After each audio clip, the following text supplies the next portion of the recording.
My name is Alex. I have an Instagram and YouTube Love Sugar Show. So I want to thank you for taking your time for doing the interview. Yeah, thank you so much for having me. I appreciate it. And if you don't mind just introducing yourself to my audience as well. Yeah, my name is Alec Pisano. I'm one of the founding members and the guitarist of the extreme metal band IATT, and I'm as of recently the director of the feature-length film that IATT has produced, Etheric Realms of the Night. Oh, awesome. That sounds exciting. It was a lot of fun. It was a lot of hard work, but I'm sure we'll get into all of that. Yes, we'll definitely have to get into that. Cool. But the first question I ask anyone that I interview is how's everything going, not just in your music life, but also in your personal life as well, because they're both equally important. Things have been wild recently. Just we have been the band has been so busy and it has taken up the majority of my time, but like in the best way possible. We spent the better part of like 3 years working on like this album, and to have it released this last May, and the response has been insane. We've gotten so many opportunities and just been doing a lot of amazing things. Um, Making partnerships with different things, going on tour. We just wrapped up a tour, our first international tour in Canada, and then Oh, nice. we leave. Thank you. And then we leave in September for a cross country tour for 2.5 weeks, I think. So Exciting. this whole album cycle has been just a whole new experience for us, and just the surge of just like all of the kind words and accolades that we've been getting. It's been life has been crazy, but like in the best way possible. That's awesome. So since release date, it sounds like you've been really, really busy. Insanely busy, insanely busy. Just like the we spent so much time on the back end prepping for the album release and really getting all of our ducks in a row that Mm. kind of waterfall, like a bunch of things like happen, like things released, and just the response and just the opportunities that have come with that whole campaign has just been like insane. Things just keep cropping up. We get more opportunities, more things are happening, more partnerships are coming up. So yeah, Oh, that's exciting. yeah. Well, I listened to the album and I had to listen to it twice. I really, really liked it. Like it was definitely like one of my favorite albums I've listened to this week. And I'm going to continue to listen to it because, I can put it on my Spotify and it just plays with everything else now. So that's Oh, pretty. that's great. Well, thank you. I appreciate that. We kind of pride ourselves on writing complex stuff, and that's like a common theme. People are like, "Oh, I have to really listen to it twice. I have to like absorb it." And like people keep coming back to the album and just wanting to like dive into it again. So we're hearing people say like, "Oh, I'm like my second listen, my third listen, I found new things that I didn't hear last time. The fourth listen, I heard new things I didn't hear last time." So it's been really cool. So I'm glad that you listened to it a couple times, and you're going to continue. Yeah, it was even so good. I sent it to my friends and I'm like, you guys have to listen to this album because normally when I listen to an album, it's not out, so I can't send it to them. Mm-hmm. But I'm like, listen to this album. It is so good. Thank you very much. But So I know the album's been out for a few months. Sounds like you've been really busy. But how do you feel about like the album being released and knowing like, it's out, people enjoy it, and like how is that feeling to you? it's incredible. I mean, we've yeah, this has been just an insane ride for us with this release. Our other releases in the past have done well, but this one really feels different. I think just all of the things that we worked on with this album release just made it extra special. I mean, like doing a film with it, and releasing a beer with it, and a bunch of other partnerships that we've done, and this album release has been extra special. It feels like. And I know you talked about like the movie and the partnerships. Let's talk a little bit about that. Like what kind of like what's the movie about? Like how did you feel doing it? Let's talk about the partnerships. These Yeah, are really exciting things. yeah. Thanks. Okay, so we can start with the movie stuff. I have a background in film, and like creative direction, as like my job. So I've done productions for the band for other bands as well, doing like music videos and things like that in the past. So when Hmm. it came time to like start thinking about this cycle and the music videos we wanted to release, it has always been a goal of mine to do like an extended run of releases. Like normally we do like 2 music videos, maybe 3. Um, Right. but with 7 tracks on the album, we were like, let's just shoot for the moon and let's do um a whole like movie, like a feature film.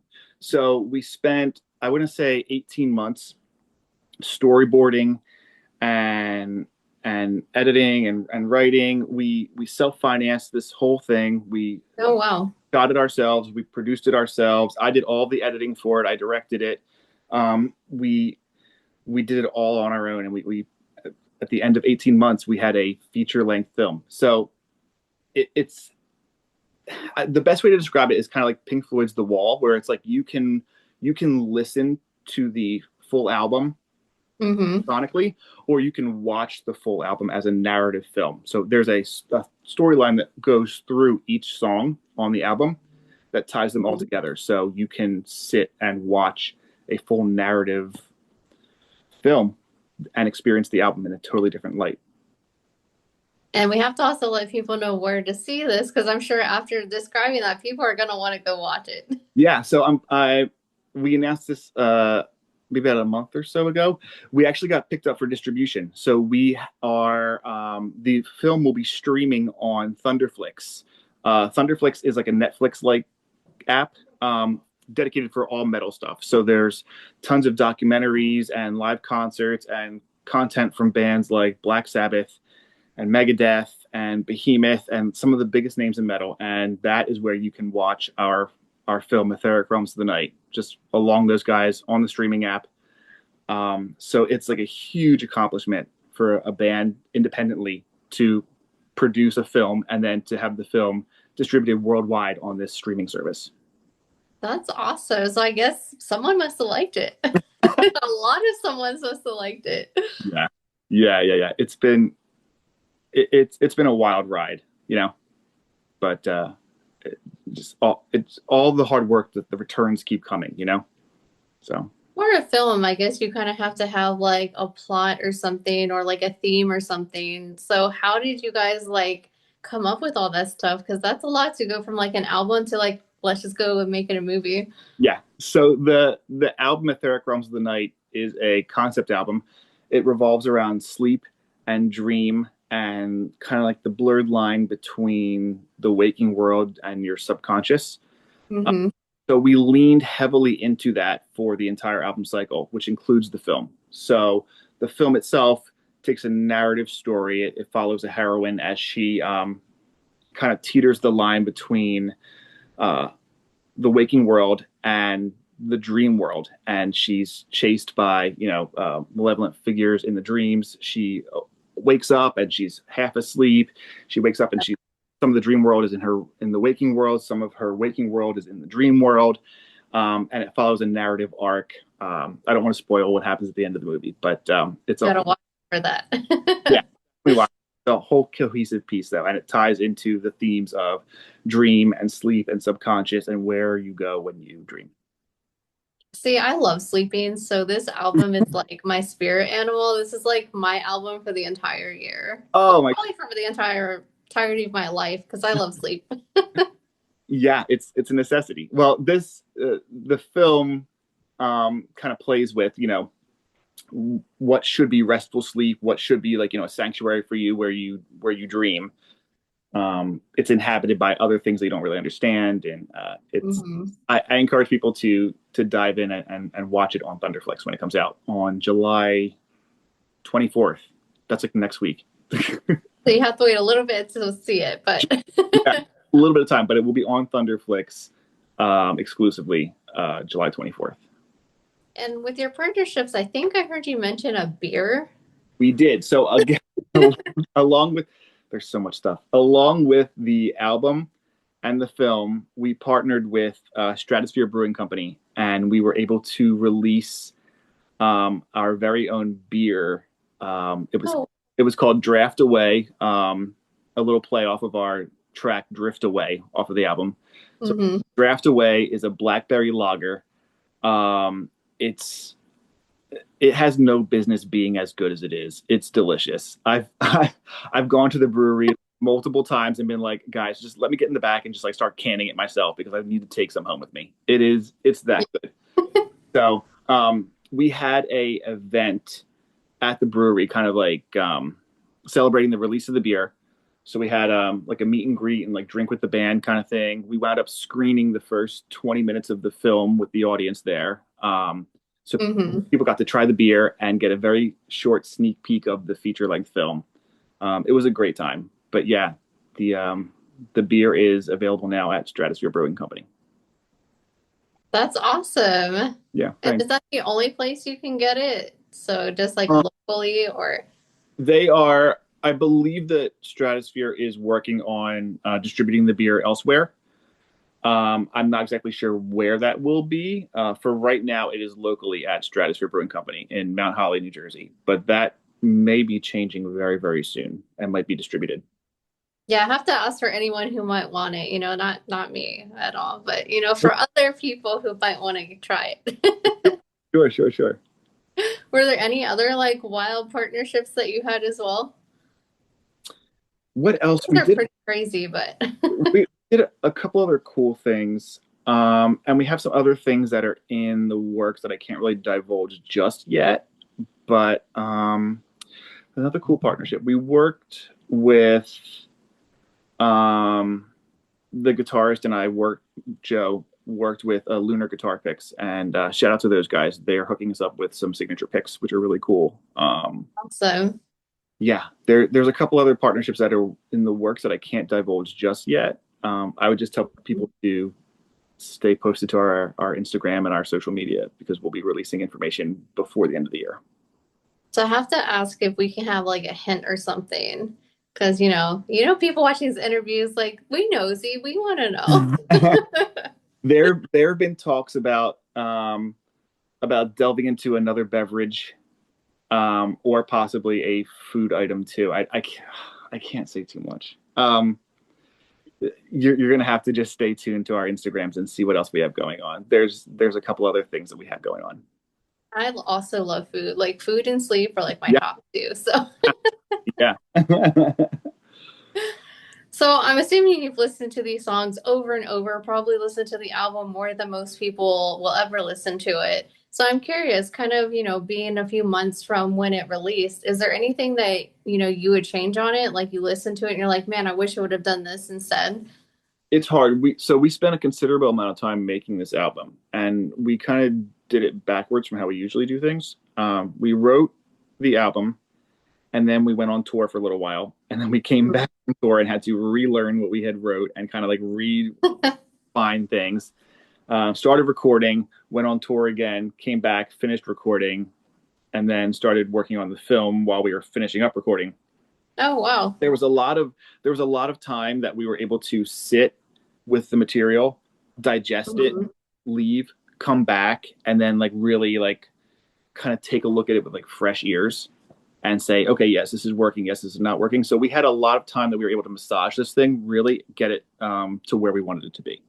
So That's awesome. looking back on it now, I don't think I would change anything as it stands now, just because we've had enough time with this material to really like step away from it, come back with fresh ears, massage it some more. So really, I don't think Hmm. we left anything on the table.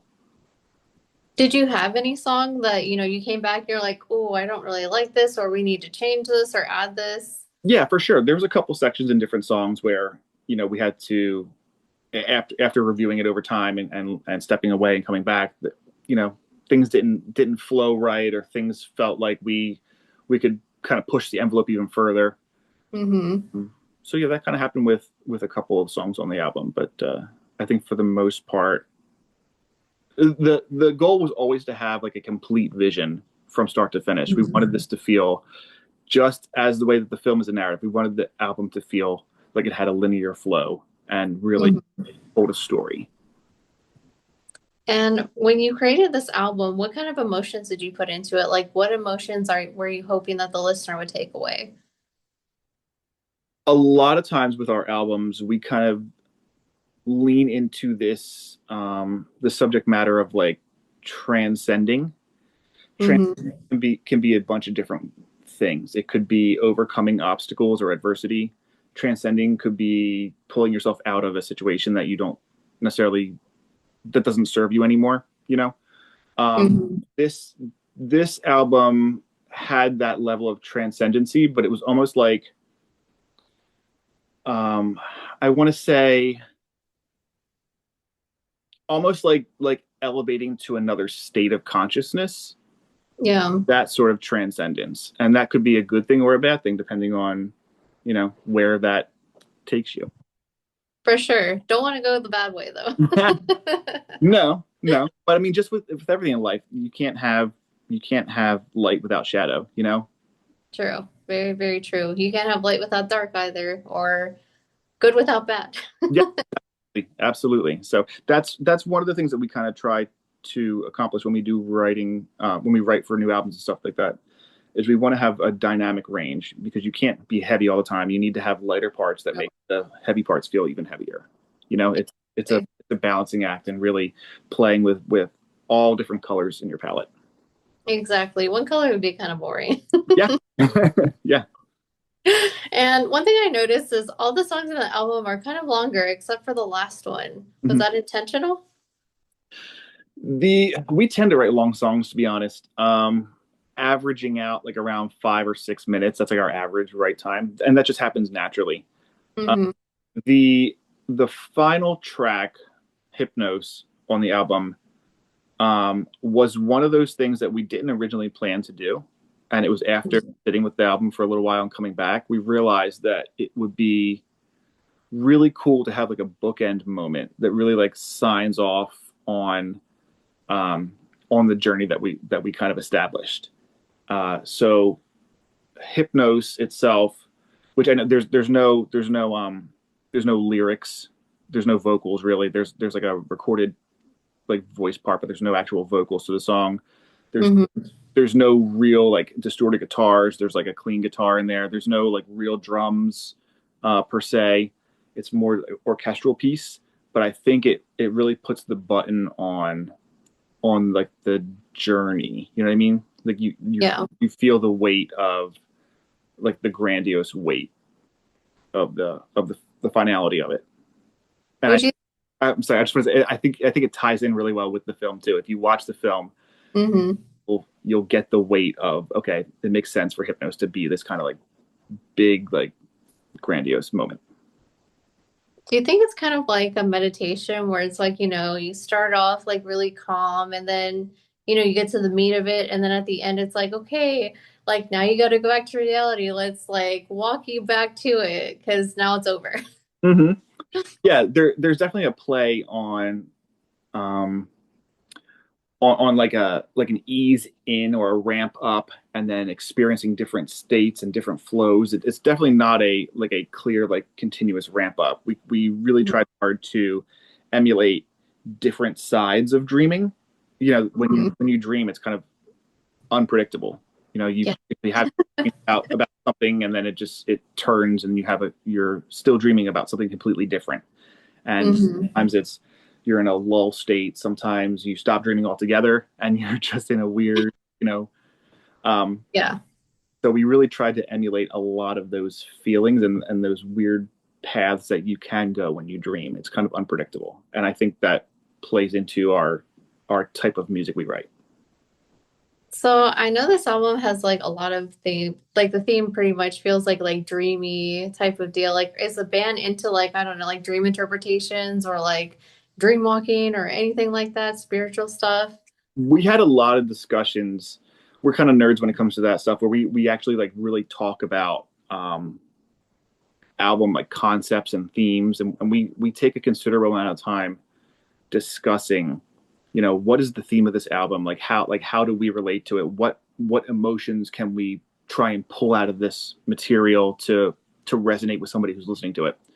So we did have a lot of conversations about dream experiences, talking about astral projection, out of body experiences, talking about sleep paralysis. Yeah. um, so those were discussions we had, trying to pull bits and pieces of stories that we could then bake into the material that people would resonate with.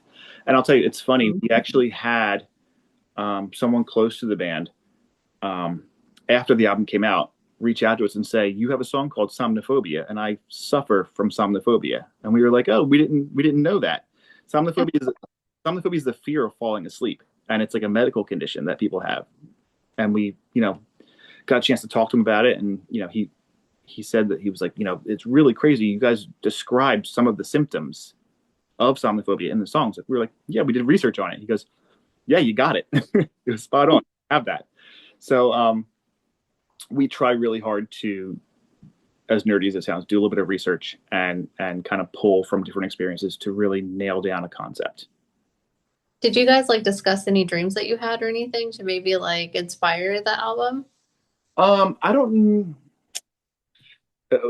We've spent so long making this thing. I think during the initial part, we probably did talk about some dream like aspects, and I think some of those things probably did wind up in the film itself.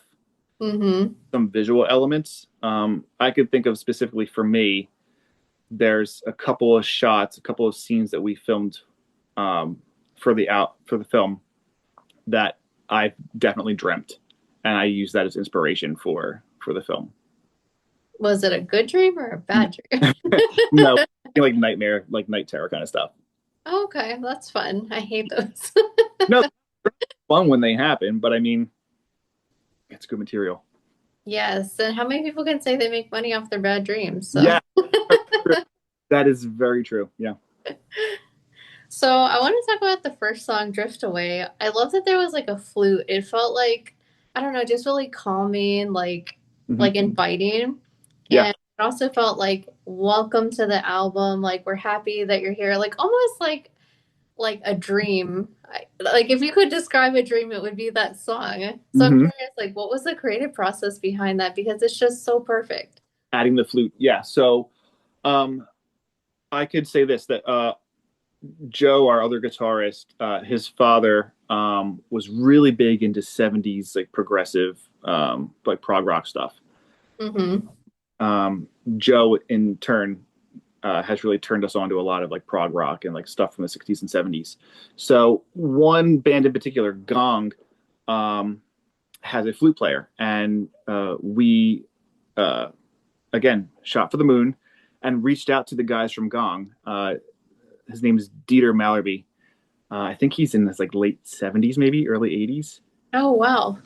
And we asked him like, we big fans of like your old stuff. Like, would you consider working with us on this album? So Dieter lended his pipes literally, and he performed a bunch of flute on the album.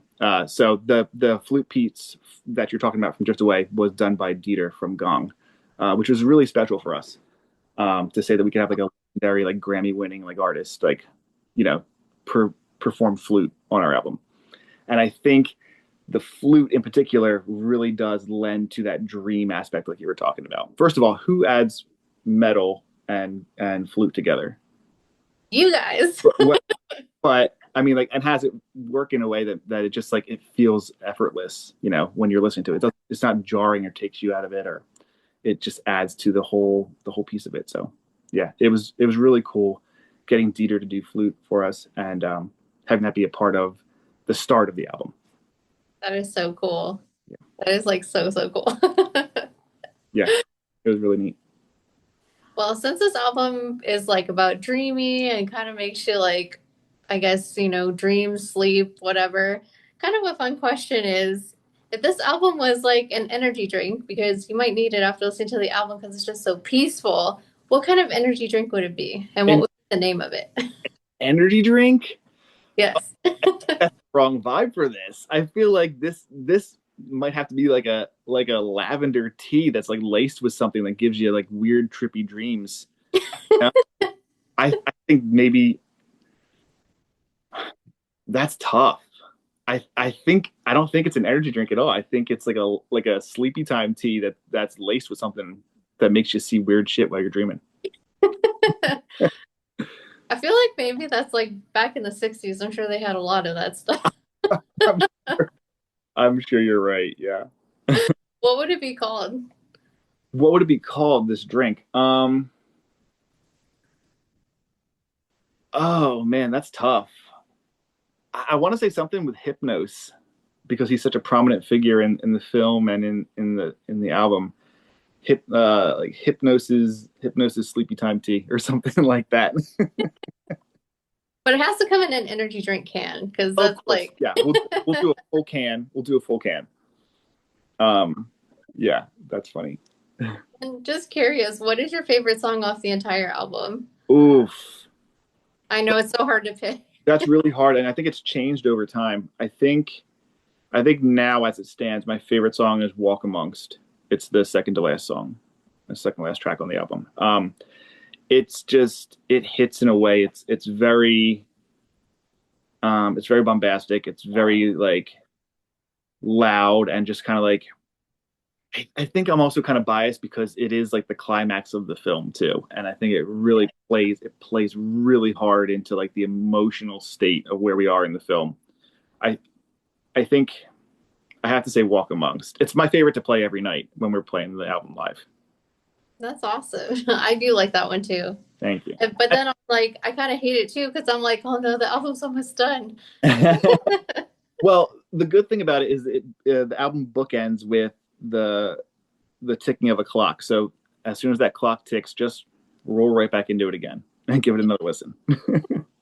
I will say too, um, we were lucky enough to partner with um, Jorgen Munkby, who is he plays in Shining and Emperor. He does keyboards for it, but Hmm. he had done saxophone work on our previous album, Magnum Opus, and we got Jorgen to come back and do saxophone on Walk Amongst, and I think that's another reason I really love the way the saxophone plays in that one.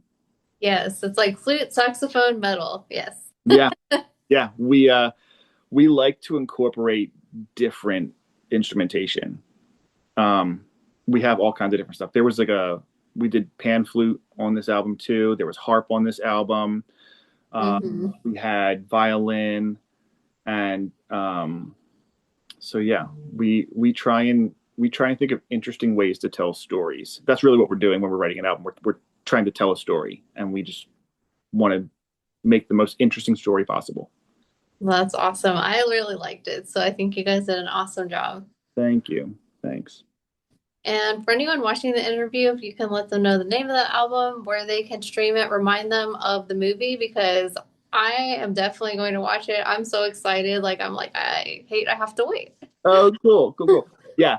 The album is called Etheric Realms of the Night. The film is called Etheric Realms of the Night as well. So it's easy to easy to find one, you find them both.